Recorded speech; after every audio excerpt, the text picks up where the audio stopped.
if things are ideas, what is real? It is plain that as each thing or idea depends for its full rounded expression upon the mind that perceives it, as we have already seen, then a question might arise as to whether there is, after all, anything there for us to cognize. If we all see colours differently, if coolness, softness, odours, and even forms and vibrations look different to each of us, what factor of the idea remains permanent? Is there a thing in itself? Is not everything, after all, an illusion? And is not all the world in our own minds? Let us ask and answer the question, and we may see why we call things real and not illusions. We have already seen that being or mind is the substance of all, and that in creation we find being becoming manifest or expressed. Life would not be at all if it could not act or create. Creation is the form taken by God's thought. Recognizing God or the inner principle of all as mind coextensive with infinity, we perceive that its only method of action is mental, that is, by thought. So whatever expression being has is by thought, but we always find the thought or expression in the form of vibration, so that we know that thought is vibration, force or energy. It is also by no means impossible that which we call being, mind or cosmic consciousness is itself of the same nature as vibration. In other words, consciousness or vibration is at once the material of God and the universe. If this be so, then in the act of what we call creation, the only thing that would be necessary would be to lower the rate of vibration at any chosen point when it would become what we call matter. The thought of creative mind would then mould this substance into form. In that case, we have no problem at all as to how the transition takes place from mind to thought or vibration, since both are one. This would do away with the whole question of illusions, since whatever we see, etc., would be the ultimate real itself, or God in individual form. At any rate, vibration or thought is the substance of the visible universe, since the atom is but a composite of energy. Matter is therefore thought in form, which in turn can be recognized only by mind. Man is aware of that which we call matter or physical substance only through the activity of consciousness. In other words, the energy resident in matter produces in our mind a series of psychic shocks which we translate into an interpretation of matter as sound, colour, odour, and so on. It is a fact, then, that the basis of matter is also the basis of consciousness, for both are being in process of expression or vibration. When, therefore, I see anything, I am perceiving the thought of the Creator and interpreting it through my mind, which is akin to His. In other words, there is something real outside of my individualized mind, but I can cognize it only because it is related to my mind, since it and I are in the one mind, and it is an idea or thought appealing to me. Let us illustrate the principle in the case of a rose. Suppose I say, I see a rose, and then close my eyes and say, I do not see the rose. The rose disappears from my vision. If I open my eyes again, the rose reappears. What is it that appears and disappears? It is the mental image or subjective vision of the rose which appears and disappears. Apparently, there remains something which is outside my own conscious thinking, which does not so quickly appear and disappear. For there is the presence there of something which awakened my attention to itself, and my friends see a rose in the same place and at various times without my calling their attention to it. The question is, which is real, the objective rose which stimulates attention, or the subjective vision or correspondent, or both, or neither? The answer is not difficult in the light of what we have already said. Things are thoughts, and the source is mind or consciousness. Mind puts forth its thought clothed in form. Here the thought has appeared as a rose, but a thought is vibration, and so is a rose. On the objective side is the vibration and form which my physical senses caught up and recorded. On the subjective side, there is the awakening in my consciousness of my idea of a rose.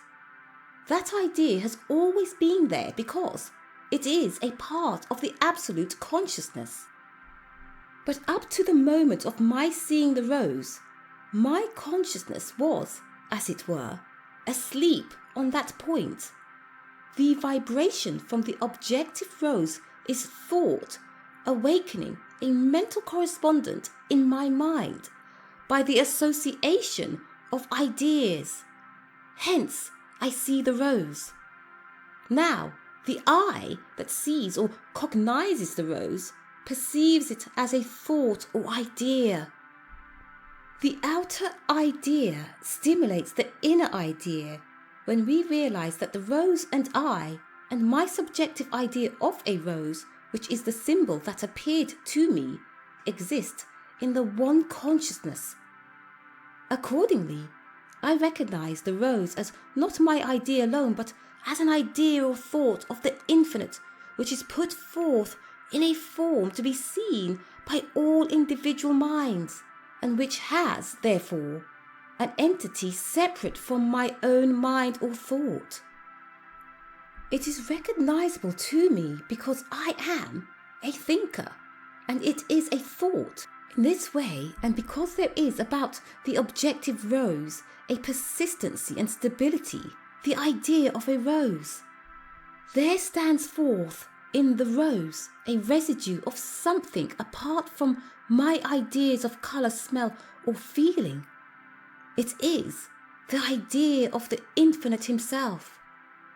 We have thus seen that the rose, like of course all other objects, exists not only in my mind, but also in the divine mind as an idea clothed in form, and is therefore independent of my idea of it, to the extent that it would persist if my individual consciousness were withdrawn from it. It is true that the full beauty and wonder of creation would never be realized without an individual mind to reclothe it in living colours, yet it does not depend for its existence upon that mind.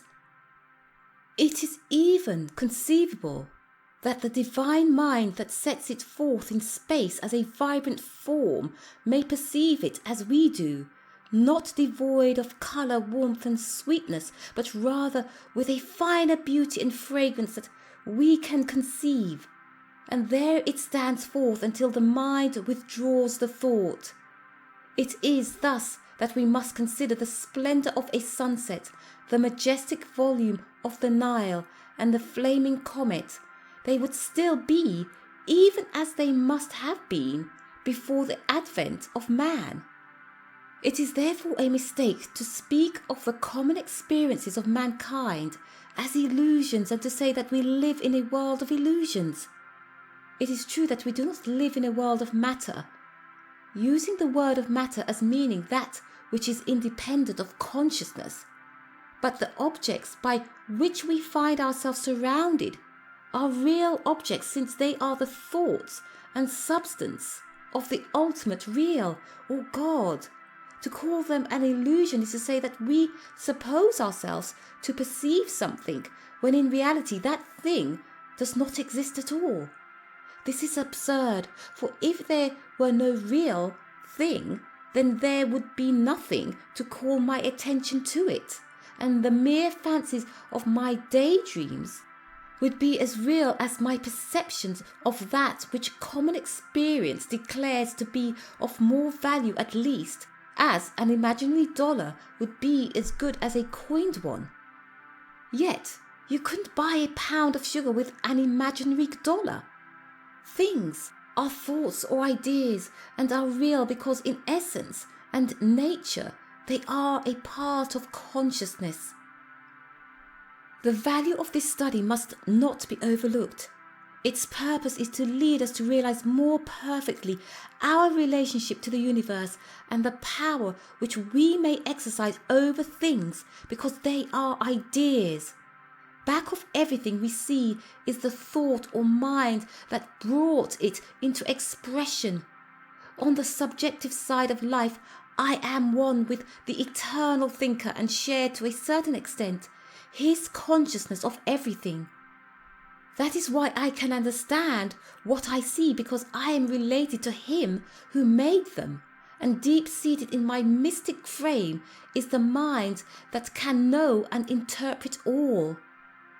Moreover, through this relationship, I may bring to pass the things I desire to be changed or done. For I can set up ideas of my own in the one mind, and the creative principle will act upon them. I control then through my subjective relationship to the all. I choose what I shall do through my objective faculties which give me my individuality. Therefore, let us declare for ourselves this truth. I live in a world wherein everything is thought in form. It is the idea of mind, and in everything breathes the presence of God. I live and have my being in this all-conscious one and share his nature and life. I understand him and he understands me. I accept his gifts and dare to call upon him for all that my heart can crave. I feel the vastness of his nature and the reality of his selfhood. For were he less than person, he could not put forth the ideas which thrill me with the mystery and wonder of life. I worship before the beauty of his nature expressed in the colourful tintings of the things I see. His majesty in the mountains, his harmonious soul in the brooks and the birds, his tenderness in the love of every mating and mothering thing. All these things are his ideas, and great indeed is the marvel of that nature that puts them forth. I therefore rest in quiet confidence in his power to act, and the love that moves him both to provide for my necessity and to carry me over the rough places of life. Be still, for I, thy Father, dwell within thy inmost soul. Be still, and let my voice command. Thy heart my word control.